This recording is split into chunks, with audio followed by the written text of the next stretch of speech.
အားလုံးပဲမင်္ဂလာပါရှင်နန်ကစ်ချင်ကနေပြန်လဲကြိုဆိုလိုက်ပါတယ်ဒီနေ့မှာတော့ကျွန်မက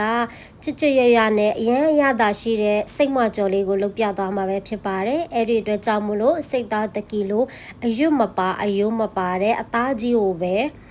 အဲ့လိုမျိုးဒေါင်းလိုက်လေးတွေလီးပြီးတော့မှဗနီဂါရေမှာမိနစ်20ခန့်စိမ်ထားပေးပါမယ်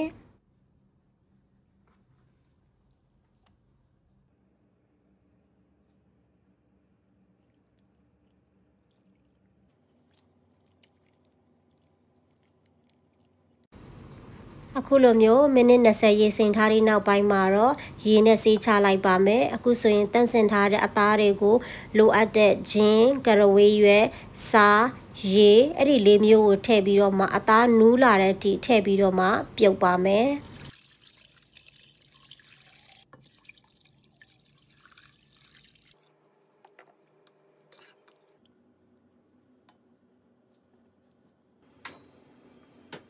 အသားပြုတ်တဲ့ခါမှာတချို့တွေကအသားနိုးပြီးဆိုပြီးတော့မှအသားတွေကိုဖယ်ထုတ်ပစ်ပြီးတော့မှအရေကိုသွန်ပစ်တတ်ပါတယ်အဲ့ဒီအသားရဲ့အချို့ရည်တွေက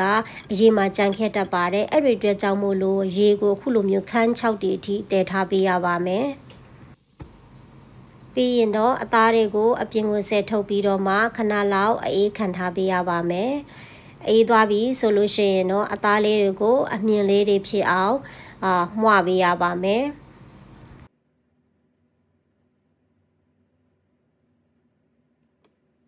ကဲအခုဆိုလို့ရှိရင်တော့လိုအပ်တဲ့ကြက်သွန်နီကြက်သွန်ဖြူအဲ့ဒါတွေကိုပြင်ဆင်ပါမယ်ကျမတို့ဒီနေရာမှာကတော့အသား1ကီလိုကိုကြက်သွန်နီ4လုံးနဲ့ကြက်သွန်ဖြူ2ဦးထည့်သုံးခဲ့ပါတယ်ကြက်သွန်နီကိုပပလေးလီးပြီးတော့ထားပါမယ်ပြီးလို့ရှိရင်ကြက်သွန်ဖြူကိုလည်းအခုလိုမျိုးပပလေးတွေလီးပြီးတော့အသုံးပြုပါမယ်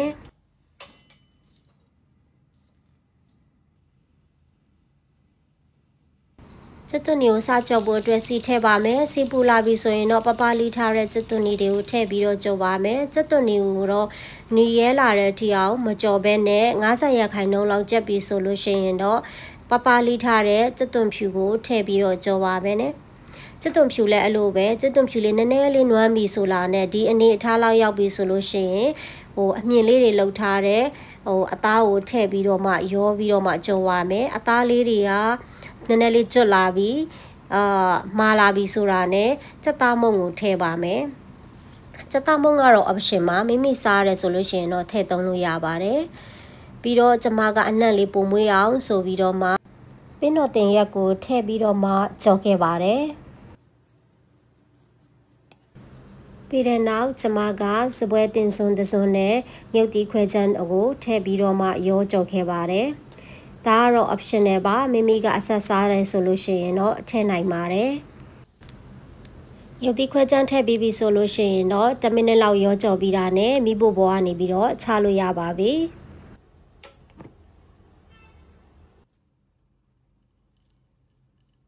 အခုဆိုလို့ရှိရင်တော့ကျွတ်ရွပြီးအနက်အရသာနဲ့ပြည့်စုံတဲ့စိတ်မွကြော်လေးကိုရရှိပါပြီရှင်ထမင်းနဲ့တွဲစားမလားဒီတိုင်းပဲစားမလားအရန်ကိုအရသာရှိပါတယ်အခုလိုမျိုးလောက်ရတာလွယ်ကူပြီးအရသာရှိတဲ့စိတ်မွကြော်လေးကိုအိမ်တိုင်းမှာစောင့်ထားတဲ့နဲ့လို့အကြံပြုလိုက်ပါတယ်အဆုံးထိကြည့်ပေးကြလို့အားလုံးကိုကျေးဇူးတင်ပါတယ် Thank you for watching I will see you in my next video thank you bye bye